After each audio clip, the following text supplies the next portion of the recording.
Assalamualaikum warahmatullahi wabarakatuh. Selamat pagi, salam sejahtera bagi kita semuanya.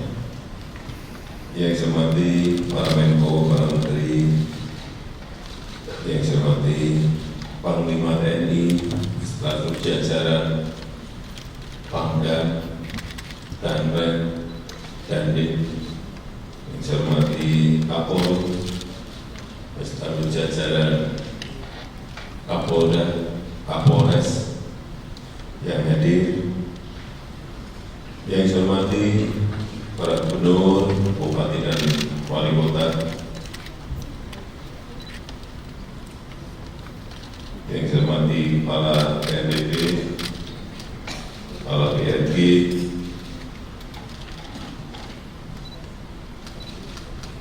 Bapak Ibu undangan yang berbahagia. Sebetulnya pertemuan ini sudah berulang-ulang setiap tahunnya, mulai sejak 2016, 2017, 2018, terus 2019, dan sekarang 2020. Tapi yang pertama saya ingin menyampaikan terlebih dahulu ucapan terima kasih yang sebesar-besarnya atas kerja keras saudara-saudara dalam menangani kebakaran hutan dan lahan di berbagai daerah. Lagi ini pekerjaan rutin yang kita hadapi dari tahun ke tahun, dan setiap akan memasuki bulan kemarau kita selalu berkumpul di sini. Kenapa ini kita lakukan terus? Karena yang saya takutkan adalah satu, ada gubernur baru, ada bupati baru, ada wali kota baru, ada pangdam baru, ada danrem baru yang baru masuk ke daerah itu, ada dandim baru yang masuk ke daerah itu, ada kapolda baru, ada kapolres baru yang masuk ke daerah-daerah yang rawan kebakaran, sehingga tidak tahu aturan main kita yang sudah kita buat sejak 2016. Aturannya saya ulang, mudah-mudahan masih pada ingat, yang lama-lama mungkin ingat, tapi yang baru mungkin belum tahu. Khusus untuk TNI dan Polri yang wilayahnya ada kebakaran besar, hati-hati pangdamnya, hati-hati kapoldanya, hati-hati danremnya, hati-hati dandimnya, hati-hati kapolresnya. Tegas-tegas saya sampaikan, pasti saya telepon ke Panglima, ke Kapolri, kalau ada kebakaran di wilayah kecil, agak membesar, saya tanya pasti dandimnya sudah dicopot belum? Ya, terus kalau sudah membesar, pasti saya tanyakan, Pangdam sama Kapoldanya sudah ganti belum?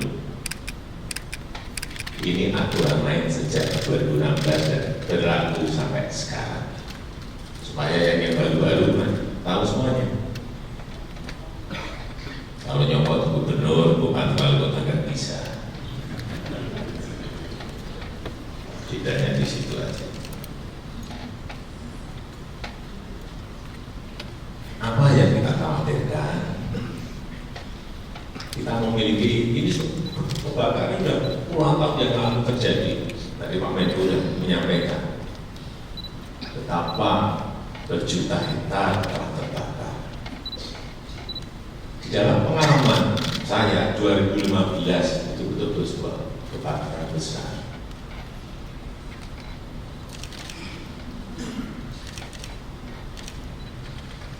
Bagi presiden yang baru saja beberapa bulan tahu-tahu dapat peristiwa itu, sehingga kesiapan kita memang saat itu masih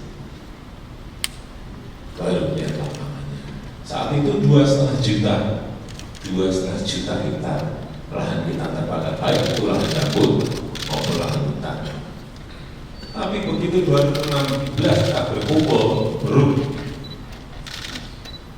2017 turun, ini yang paling kecil, menjadi 150.000 hektar yang katakan dari sebelumnya 2,5 juta hektar. Tapi 2018 naik lagi menjadi 590.000 hektar. Ini ada apa? Sudah bagus-bagus ke 150 kok naik lagi. 2019 naik lagi menjadi 1,5. Ini ada apa lagi? Apa kurang yang dicopot?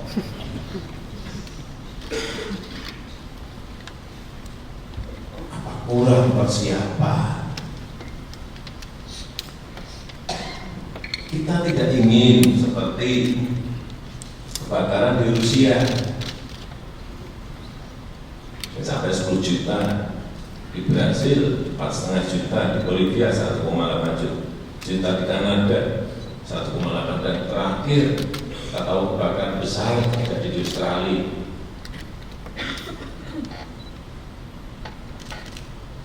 Informasi yang saya terima sebulan yang lalu 6 juta, tapi terakhir tadi pagi saya cek berapa juta sih sekarang? Sudah 11 juta.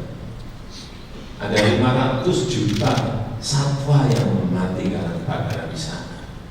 Berarti kehilangan plasma nutfah, baik itu flora maupun fauna. Ini yang kita tidak mau. Itu kekayaan yang tidak bisa dihitung dengan nilai uang.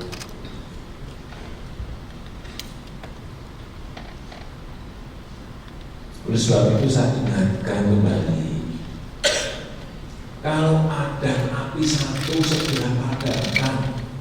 Kita punya Babinsa, kita punya Babin Kaptipmas, beritahu mereka. Gubernur, bupati, kota ada, kepala desa, beritahu mereka. Tugas sampai instrumen kita, infrastruktur kita di bawah itu ada. Sehingga sekali lagi kalau ada api satu saja di wilayah desa, segera cari yang berpadamkan.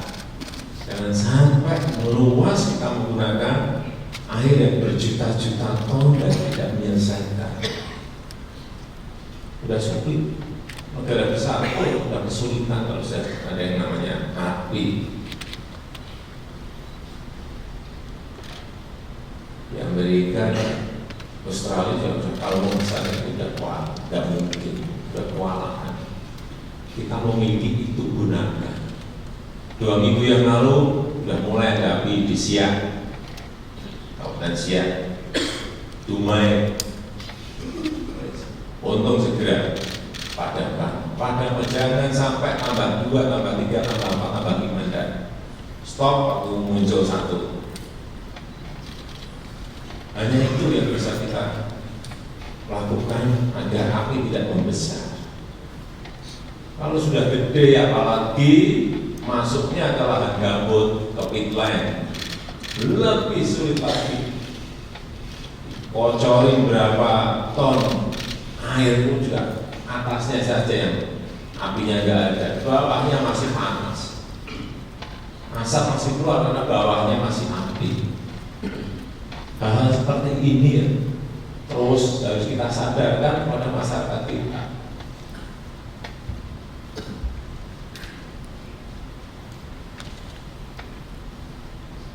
Hati-hati sekali lagi, Provinsi Riau, Provinsi Jambi, Provinsi Sumatera Utara, Provinsi Sumatera Selatan, meskipun provinsi-provinsi yang lain juga hati-hati.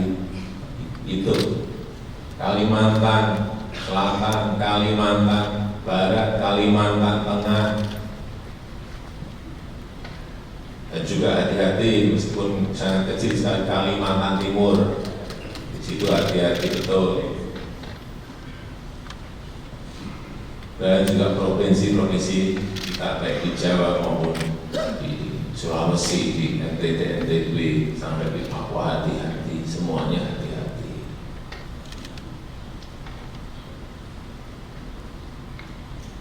Karena kerugian kalau sudah membesar itu sudah bukan hanya puluhan triliun, tapi bisa mencapai ratusan triliun seperti di 2015. Lagi perubahan iklim sekarang ini, panasnya cuaca sekarang ini kita merasakan semuanya. Ya, jangan sampai terjadi membesar pada saat cuaca sangat panas dan itu sulit dikendalikan.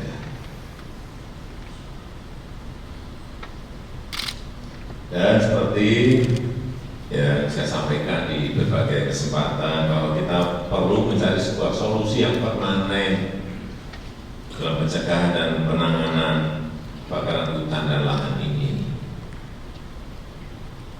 Kita telah membentuk yang namanya Badan Restorasi Gambut. Saya ingatkan kepada KPRG agar yang namanya pembasahan itu terus dijaga, kanal-kanal dijaga betul agar basah terus,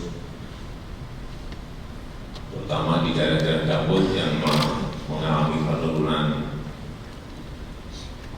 muka air secara drastis di musim-musim kemarau.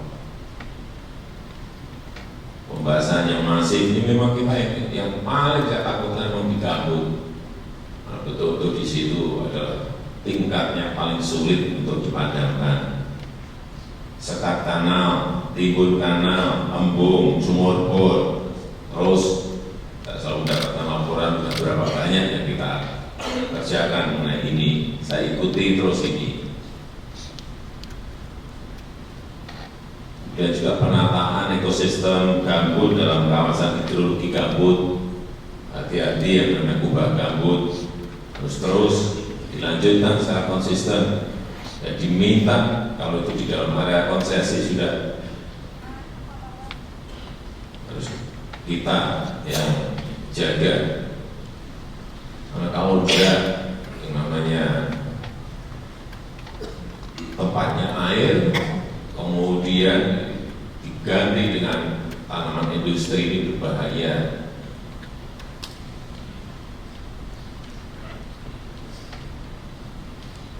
Kemudian juga carikan solusi yang lebih permanen untuk upaya pembakaran hutan dan lahan yang sengaja untuk motif ekonomi. Karena memang laporan yang saya terima 99% kebakaran hutan dan lahan itu terjadi karena ulah manusia yang disengaja untuk tadi motif ekonomi. Dan seluruh luas yang terbakar itu hampir 80% itu langsung masuknya ke kebun.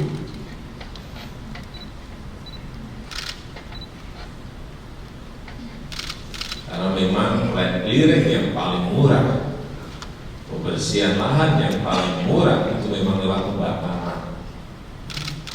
Yang mulai harus kita tata ulang kembali.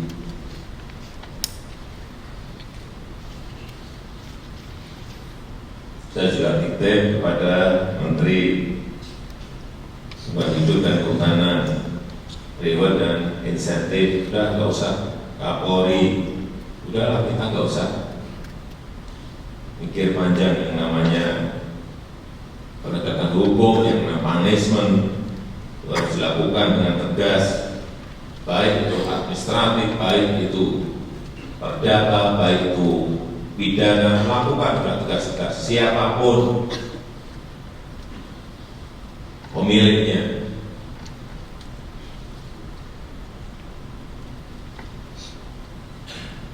Saya kira tahun-tahun kemarin sudah banyak yang terkena urusan penegakan hukum ini, sehingga kita harapkan ini membuat efek jerah bagi pembakar hutan, baik itu perusahaan maupun perorangan. Yang terakhir, saya minta frekuensi patroli lapangan, ground checking, terutama di wilayah yang tadi saya sampaikan yang rawan kebakaran, tolong mulai diperintahkan kepada aparat di bawah kita, sehingga penguasaan lapangannya betul-betul kita bisa kuasai. baik pemerintah daerah, baik aparat teritorial seperti Pak Binsa dan Pak Babin Kamtibmas betul-betul kerahkan dan melibatkan partisipasi masyarakat yang partisipatif.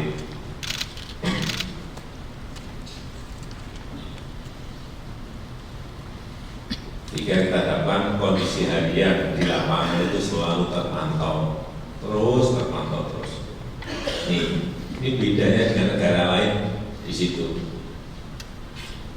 Coba dicek di Australia, nggak ada Babinsa, nggak ada. Babin Kamtibmas nggak ada. Mereka hanya punya polisi hutan, jaga hutan. Kita juga punya.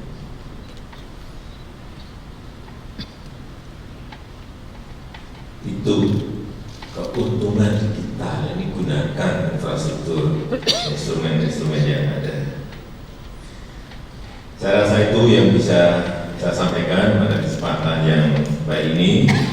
Saya harapkan Rakornas pencegahan karhutla pada pagi hari ini kita pahami bersama bahwa kita ingin menekankan lagi bahwa yang namanya rehabilitasi hutan, menanam pohon-pohon itu bukan sesuatu yang gampang, sehingga akan lebih baik apabila kita bisa menjaga dan merawatnya. Saya rasa itu yang penting yang bisa saya sampaikan pada kesempatan yang baik ini. Selamat bekerja, semoga Allah Subhanahu wa Ta'ala meridhoi seluruh langkah-langkah kita. Terima kasih. Wassalamualaikum warahmatullahi wabarakatuh.